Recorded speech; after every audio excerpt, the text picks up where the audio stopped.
බලන්න පුතේ පළවෙනි ප්‍රශ්නය. ඔයාලට දීලා තියෙනවා 20:25 කියන මේ අනුපාතය සරලව කරන්න.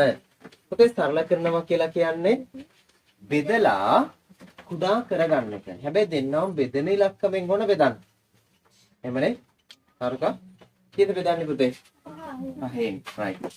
20ත් 5න් බෙදෙනවා පුතේ 25ත් 5න් බෙදෙනවා. 20 5න් බෙදුනහම 4යි 25 5යි. ඊට සරල කරන්න පුළුවන්ද? බැහැ. ඒක හරි. දෙවෙනි එක බලන්න පුතේ. එක්තරා රස කැවිලි වර්ගයක සීනි හා පිටි අතර අනුපාතය.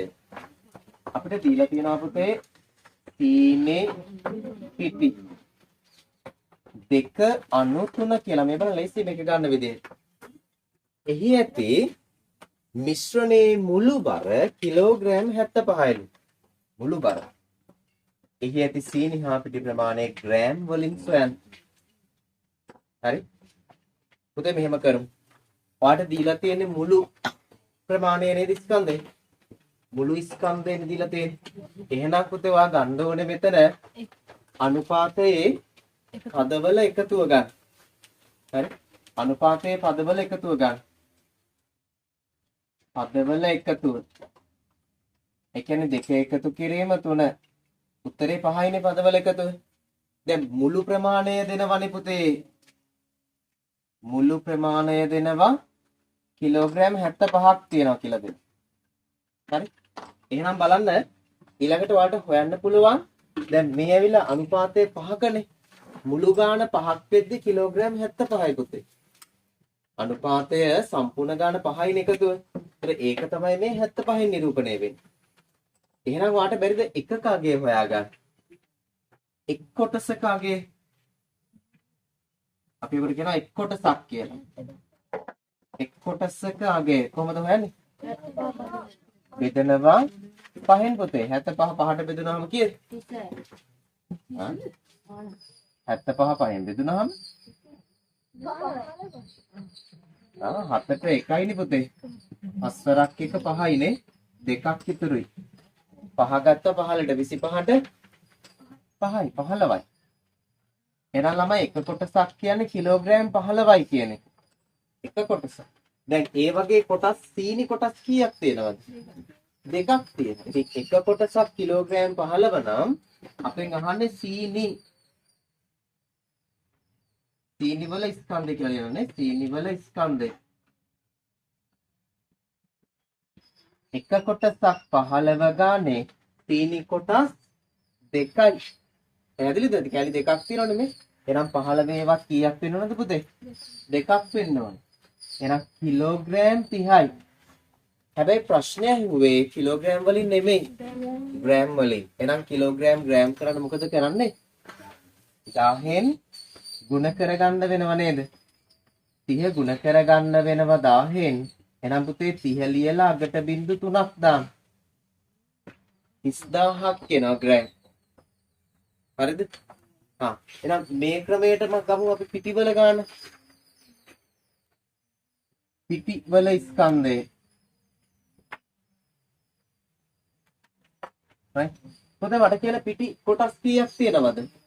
3ක් තියෙනවා. එහෙනම් එක කොටසක් 15 නම් එහෙනම් කොටස් 3ක ගන්න.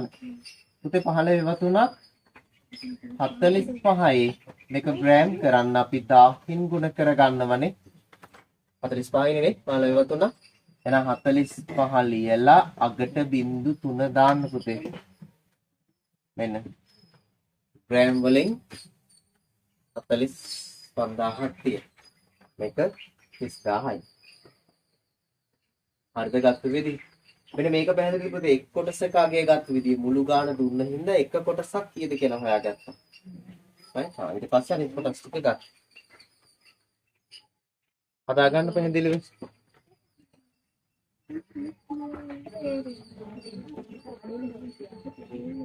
හරි. බලන්න පුතේ ඒකේ අනිත් කොටස අහනවා මෙන්න මෙහෙම. A හා B අතර අනුපාතය දෙනවා. හරි මම ඒක මෙන්න මෙහෙම ලියන්නම් පුතේ. A හා B අනුපාතය දෙනවා. කොහොමද දීලා තියෙන්නේ? A වල අනුපාතය දෙකක් වෙද්දි පුතේ B වල 4යි කියලා කියනවා නේද? A හා B අනුපාතය 2/4. ආයි කියනවා පුතේ B හා C අනුපාතය. B හා C අනුපාතය දෙනවා. B අකුර දෙකයිනේ. B අනු C B දෙකක් වෙද්දි පුතේ C 5යි කියලා කියනවා. මෙහෙමනේ දීලා තියෙන්නේ අනුපාත දෙක. එක පැහැදිලිද? චුට්ටක් බලන්න මම මෙන්න මෙහෙම එකක් වලට කරන්න මේක පැහැදිලි වෙන්න. A අනු B කියලා ලියලා 2/4 කියලා ලියා ගන්නවා. B අනු C කියලා ලියලා 2/5 කියලා ලියා ගන්නවා. හොඳට බලන්න පුතේ මේ අනුපාත දෙකේම එක්කෙනෙක් ඉන්නවා. එක අකුරක් දෙකේම ඉන්නවා. එක අකුරක්. Aද Bද? කවුද දෙකේම ඉන්න අකුර? B අකුරනේ. B කියන අකුර දෙකේම ඉන්නවා. එතකොට මෙතන B වල කීයක් තියෙනවද? 4ක් තියෙනවනේ. එහෙනම් මෙතනත් 4ක් තියෙන්න ඕන පුතේ. දෙකක් තිබිලා බෑ. එහෙනම් මොකද කරගන්න වෙන්නේ? දෙකෙන් ගුණ කරගන්න වෙන්නේ. එතකොට මේ දෙකේ ඉලක්කම දෙකෙන් ගුණ කරනවා නම් පුතේ පහේ ඉලක්කම දෙකෙන් ගුණ කරගන්න වෙනවනේ. අනුපාතයේ හැම පදයේම එකම ඉලක්කයෙන් ගුණ වෙයි. එහෙනම් දෙවරක් 2 4යි 5 වරක් 2 10යි. දැන් පුතේ B කීයද? 4ක් ඉන්නවනේ. ඔන්න බලන්න 3 දෙනාම ලියන විදිහ අපි ඔකට කියනවා සංයුක්ත අනුපාත කියලා. මොන අනුපාතද කියලා නම? සංයුක්ත අනුපාත. එහෙනම් A අනු B අනු C තමයි අපෙන් එන්නේ. පුතේ බලන්න A දෙකක් වෙද්දී හොඳට බලා ගන්න. පුතේ B කීයද දැන්? 4යි. මෙතන B එකත් 4යි නේ. එහෙනම් B 4යි.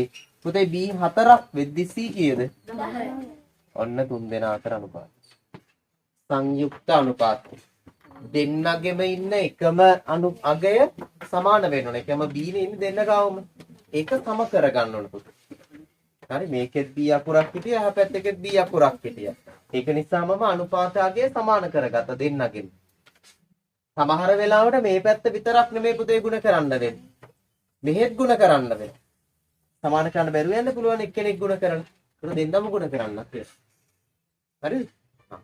හදාගන්න මේ කොටස පුතේ මෙන්න මේක තමයි වැදගත් එක. මම මේ අර ගානේ ටිප් එක ලියාගත්තේ. මෙන්න ගාන හදන ක්‍රමය. සංයුක්ත අනුපාත කියලා කියනවා ඔකට.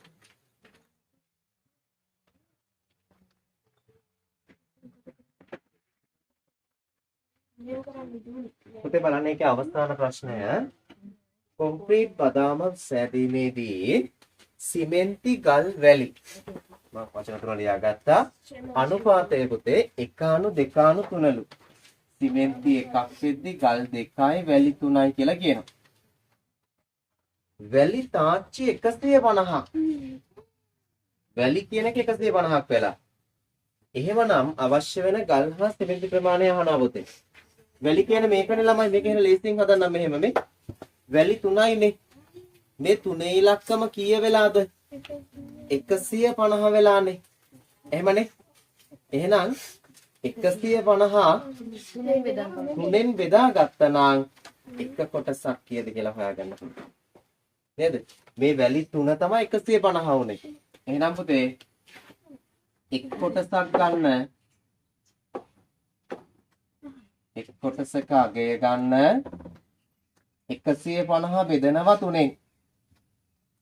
3ෙන් බෙදුවයි කියලා පැහැදිලිද? මොකද වැලි 3නේ 150 වුණේ නම් 150 3ෙන් බෙදුවා. කීයද පුතේ? 50යි. එකක් 50ක් තියෙන කොටස්. එහෙනම් මේක 50 නම් පුතේ ගල් ප්‍රමාණයත් මොකද කරන්න ඕනේ දෙක ගුණ කරන්න ඕනේ කීයෙන්ද? 50. එහෙනම් ගල් ප්‍රමාණය හොයාගන්න දෙක ගුණ කරගන්න 50ෙන් එහෙනම් 100යි ඕකේ තිබ්බේ මොනවාද? තාච්චි 100යි. හරිනේ? right. ඊට පස්සේ කවුද සිමෙන්ති? සිමෙන්ති 1යි එක ගන්න පුතේ කීයද? 50යිනේ. එක් පරක් 50 50යි තාච්චි. හරිද? හරි. මෙන්න මේක හොයාගත්තා ලේසියිනේ. 153න් බෙදලා මේ එකක් කීයද කියලා හොයාගෙන මේ දෙක ගුණ කරගත්තා. ඉතින් එච්චර එක. හරිද? හරි.